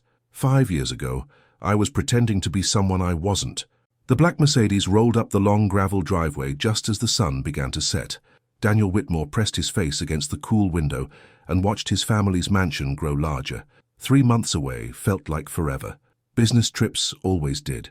He stepped out of the car and stretched his tall frame. The evening air smelled like jasmine and freshly cut grass. Home, finally. Welcome back, Mr. Whitmore, said James, the butler, taking Daniel's luggage. Your mother is in the sitting room. Daniel nodded and walked through the heavy oak doors. Everything looked the same. The marble floors still gleamed. The crystal chandelier still sparkled, but something felt different. Daniel! His mother's voice echoed from down the hall. Come here this instant. He found Elaine Whitmore sitting in her favorite chair, a cup of tea balanced perfectly in her hands. At 55, she still carried herself like royalty. Her silver hair was pulled back in a tight bun. Her blue eyes were sharp as always. Mother, Daniel kissed her cheek. You look well. Sit down. We need to talk. Elaine set down her cup with a soft clink. I had to let Martha go while you were away. Daniel frowned. Martha had been their housekeeper for 10 years. What happened? She was stealing small things at first, but then... Elaine waved her hand. I couldn't have it, so I hired someone new, without asking me. You were in Japan. I had to act quickly. Elaine's voice grew cold, though I'm not sure this new girl will work out either. Before Daniel could ask what she meant, soft footsteps sounded in the hallway. A woman appeared in the doorway carrying a silver tray. Daniel looked up, and his world stopped. The tray slipped from her hands. It crashed to the floor with a loud bang. Tea and broken china scattered everywhere. Naomi? Daniel's voice was barely a whisper. The woman stood frozen. Her dark skin was smooth as silk. Her black hair was pulled back in a neat ponytail. She was older now, but those brown eyes were the same ones that had haunted his dreams for years. I'm sorry, Naomi said quickly. She dropped to her knees and began picking up the broken pieces.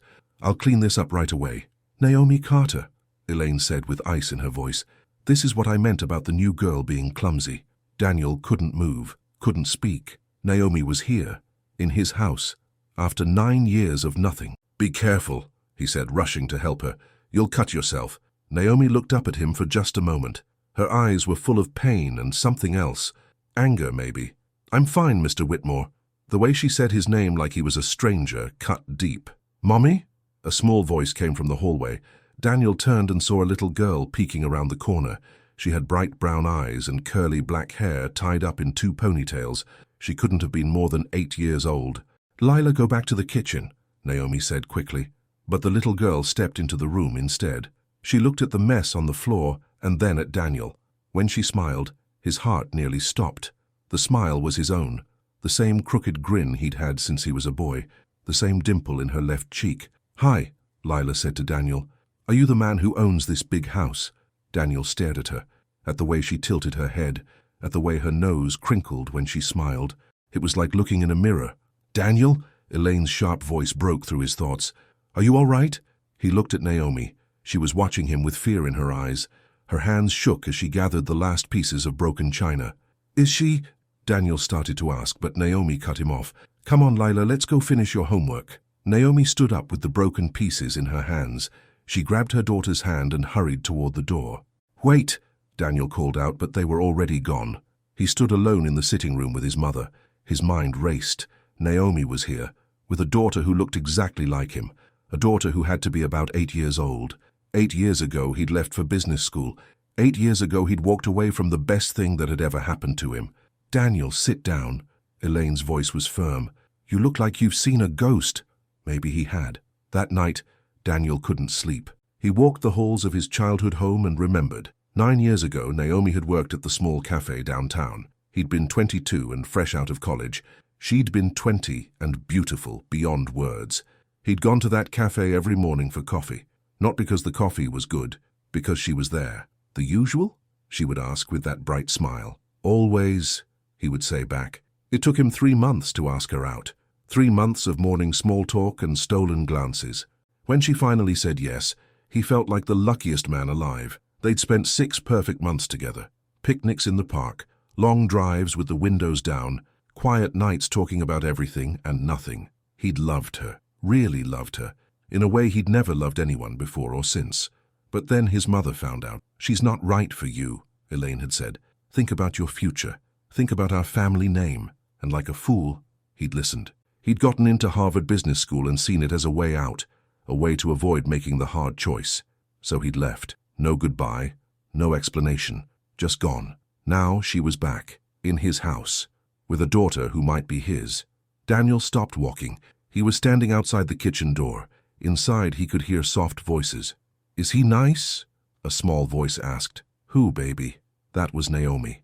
"The man with the big house. He seems nice." There was a long pause. "I don't know, Lila. We don't really know him. But he helped you pick up the broken cup. That was nice." Another pause. "Finish your milk and get ready for bed." Daniel pressed his back against the wall. His heart pounded in his chest. Was Lila his daughter? Had Naomi been pregnant when he left? The thought made him sick and hopeful at the same time. The next morning, Daniel woke up early. He dressed quickly and went downstairs to the kitchen. Naomi was there, making breakfast. She wore a simple blue dress and white apron. Her hair was pulled back like always. "Good morning," he said softly. She jumped and turned around. "Mr. Whitmore, you're up early." "I couldn't sleep." He sat down at the kitchen table. "Naomi, we need to talk." "There's nothing to talk about." She cracked eggs into a pan without looking at him. "I'm just here to do my job. Your daughter is none of your business." Her voice was sharp as a knife. "She looks like me." Naomi's hand stilled on the spatula. "Lots of children have brown eyes and dark hair. It's not just that, and you know it." She turned around to face him. Her brown eyes blazed with anger. "You think you can just walk back into my life and ask questions? You think you have that right? If she's mine, she's not." The words came out fast and hard. "She's mine, only mine." But Daniel could see the truth in her eyes, in the way her hands shook, in the way she couldn't quite meet his gaze. "Mommy?" Lila appeared in the doorway. She wore a yellow dress and carried a small backpack. "Is breakfast ready?" "Almost, baby." Naomi's voice went soft and gentle. She turned back to the stove. Lila looked at Daniel and smiled that crooked smile again. "Hi, Mr. Houseman." Daniel couldn't help but grin back. Hi there, I'm Daniel. I'm Lila. She climbed up on the chair next to him. I'm 8 years old. How old are you? 31. That's really old, Lila said with wide eyes. Daniel laughed. A real laugh for the first time in years. I guess it is. Lila, eat your breakfast, Naomi said. Setting a plate in front of her daughter, she put another plate in front of Daniel without meeting his eyes. Thank you, he said. Naomi just nodded and busied herself at the sink. Do you live here all by yourself? Lila asked between bites of eggs. I live here with my mother, Daniel said. And now with you and your mom. This house is really big. I counted 17 rooms yesterday. 17, wow, you're a good counter. Lila beamed with pride. I'm really good at math, and reading, and drawing. Do you want to see my drawing? Before Daniel could answer, Lila jumped down from her chair and ran from the room. She came back a minute later with a piece of paper. I drew our new home, she said, spreading the paper on the table. Daniel looked down at the drawing. It showed a big house with lots of windows. In front of the house were 3 stick figures, a woman with long black hair, a little girl with ponytails, and a tall man with a smile. That's me, Lila said, pointing to the little girl. That's Mommy, and that's you. Daniel's throat went tight. You drew me? Uh-huh. You live here too, so you're part of our home picture. Daniel looked up at Naomi. She was staring at the drawing with tears in her eyes. It's beautiful, Lila, Daniel said softly. The best drawing I've ever seen. Lila giggled and hugged the paper to her chest. Can I show it to Grandma Elaine? I don't think that's a good idea, baby, Naomi said quickly. Why not? Naomi looked at Daniel with pleading eyes. He understood. Elaine would not react well to being called Grandma by Naomi's daughter. Maybe later, Daniel said, when she's in a better mood. Okay. Lila shrugged and folded up her drawing. I'm going to put this in my special box. She skipped out of the room, leaving Daniel and Naomi alone. She's amazing, Daniel said. Naomi's face went hard again. She's also not yours to worry about. Naomi, please, just tell me the truth. The truth? Naomi turned to face him fully. The truth is that you left. You disappeared without a word. The truth is that I waited for you. I called and called, but your number was changed. The truth is that I had to figure out how to live without you. I wanted to call. I wanted to come back. But you didn't. Tears filled her eyes. You chose your fancy school and your fancy life. You chose your mother's approval over me. That's not— Don't! Naomi held up her hand. Don't lie to me now. Not after all this time. Daniel wanted to explain. Wanted to tell her about the pressure from his mother. About how young and scared he'd been. About how he'd regretted leaving every single day since. But before he could say anything, heavy footsteps sounded in the hallway. There you are, Elaine's voice boomed as she entered the kitchen. She wore a perfectly pressed navy dress and pearl necklace. Her eyes went straight to Naomi. I hope you're not bothering my son while he's trying to eat. She's not bothering me, Mother, Daniel said. Good. Elaine poured herself a cup of coffee. Naomi, I need you to dust the library today and make sure you don't touch my first edition books. Some of them are worth more than you make in a year. Daniel saw Naomi's jaw tighten. Yes, ma'am. Also, that child of yours was running in the hallways yesterday. This is not a playground. Keep her quiet. Lila wasn't bothering anyone, Daniel said. Elaine raised one perfectly shaped eyebrow. Daniel, dear, you've been gone for 3 months. You don't know what's been happening in this house. Then maybe you should tell me. Mother and son stared at each other. The air in the kitchen grew thick with tension. If you'll excuse me, Naomi said quietly, I have work to do. She started to leave, but Daniel caught her arm gently. Wait. Naomi looked down at his hand on her arm. Then she looked up at his face. For just a moment, he saw something soft in her eyes. Something that looked like the old Naomi, the one who used to love him. Then she pulled away. I really do have work to do, Mr. Whitmore. She left the kitchen, and Daniel felt like she was taking all the air with her. Well, Elaine said, sipping her coffee. That was dramatic. Daniel turned to his mother. We need to talk. About what? About Naomi. About why you really hired her. Elaine set down her cup with a sharp clink. I hired her because she needed work, and we needed help. It's that simple. Is it?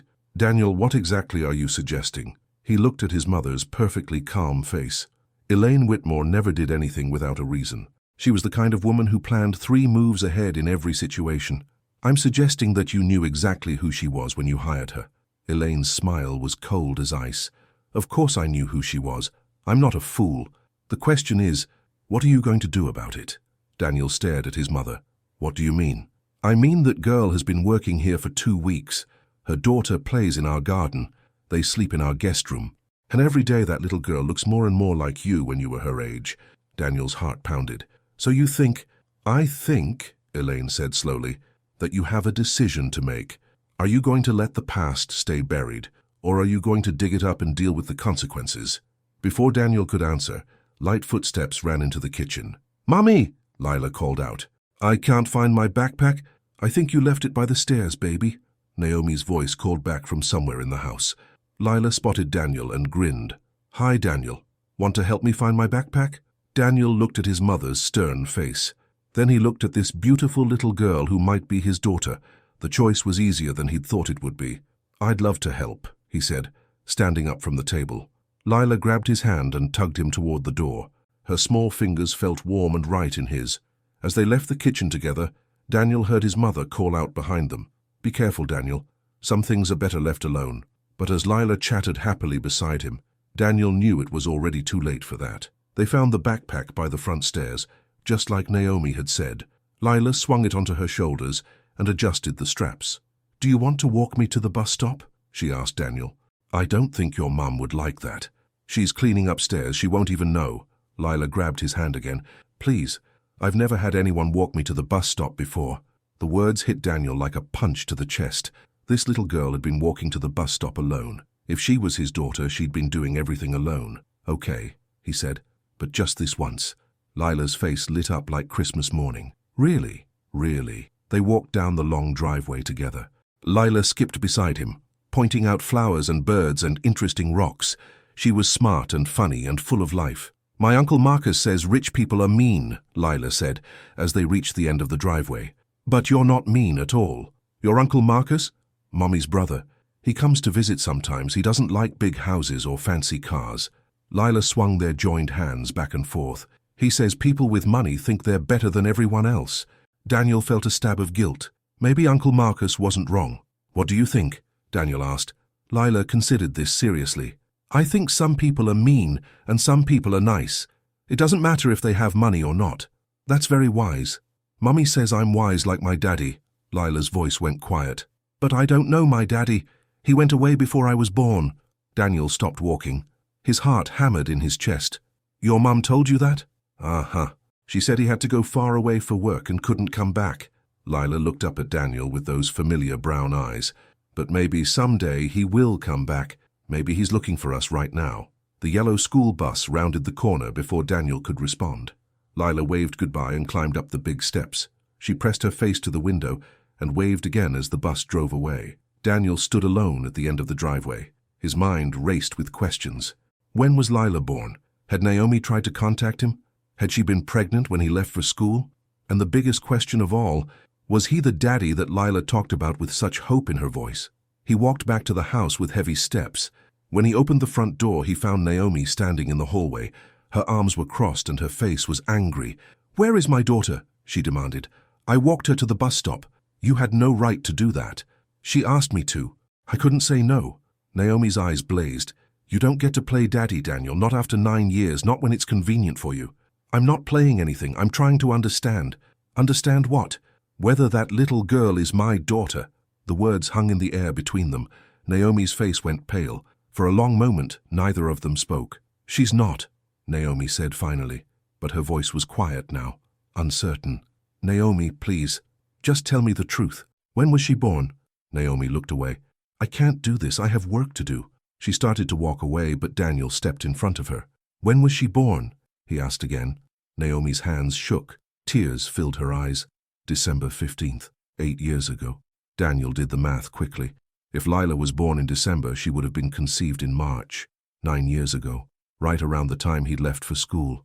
"Naomi, it doesn't matter," she said, her voice breaking. "She's mine. She's been mine her whole life. You don't get to show up now and claim her." "I'm not trying to claim her. I'm trying to understand why you never told me." "Told you?" Naomi's voice rose. "How was I supposed to tell you? You changed your phone number. You never came back. Your mother made it very clear that I wasn't welcome in your world." "My mother? What did she do?" Naomi laughed, but there was no humor in it. "She didn't tell you?" "Of course she didn't." "Tell me what?" "I came here, Daniel. When I found out I was pregnant, I came to this house and begged to see you. Daniel felt sick. What happened? Your mother told me you were engaged to someone else, someone appropriate. She said you never wanted to see me again. That's not true. I was never engaged. I would never. How was I supposed to know that? Tears ran down Naomi's face. I was 20 years old and pregnant and scared. Your mother offered me money to disappear, to never contact you again. Daniel's world tilted. Did you take it? No. Naomi wiped her eyes with the back of her hand. I had too much pride for that, but I got the message loud and clear. You didn't want us. Daniel reached for her, but she stepped back. I can't do this, she said. I can't let you back into our lives just so you can leave again when things get hard. I'm not going anywhere. You say that now, but what happens when your mother threatens to cut you off? What happens when your friends find out you have a black daughter? What happens when the novelty wears off? Naomi, that's not... It is fair. Her voice was firm now, strong. Because I won't let you break her heart the way you broke mine. She walked away, leaving Daniel alone in the hallway. He slumped against the wall and put his head in his hands. 9 years ago, he'd made the worst mistake of his life. He'd walked away from love because he was young and scared and stupid. Now he had a chance to make it right, to be the man Naomi deserved, to be the father Lila needed.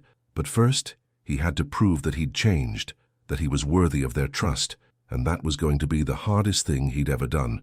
Look at us now. Look at us now. The president speaks about the importance of education, about teachers who go above and beyond, about the power of believing in every child's potential. When Naomi's name is called, she walks forward with confidence. The same confidence that defended Ethan from Clara's cruelty, the same confidence that chose love over safety. She accepts her award with grace and dignity. In the audience, Ethan's heart swells with pride. This is his wife. This brilliant, dedicated, amazing woman chose him, not for his money or status, but for who he is when everything else is stripped away. After the ceremony, they walk through the White House gardens hand in hand. Any regrets? Ethan asks. It's become their running joke over the years. Only one, Naomi replies, playing along. What's that? I regret not meeting you sooner. Why's that? Because we could have helped even more kids. Ethan stops walking and pulls her into his arms. Right there, in the shadow of the White House, he kisses his wife like it's the first time and the last time all at once. I love you, Naomi Ward. I love you too, Ethan Ward. Ready to go home? Where's home again? Wherever you are. That's still the cheesiest line in romance history. But does it work? Always. They walk toward their future together, no longer testing love but living it, no longer questioning worth but proving it every day in the classroom and in their marriage. Behind them, the White House stands as a symbol of power and prestige. Ahead of them waits a small apartment, a stack of papers to grade, and 25 sixth graders who need them to believe in impossible dreams. They wouldn't trade it for anything, because this is what happily ever after really looks like. Not perfect, not easy, but real. And in the end, real is all that matters. Real love, real work, real life, together. The end.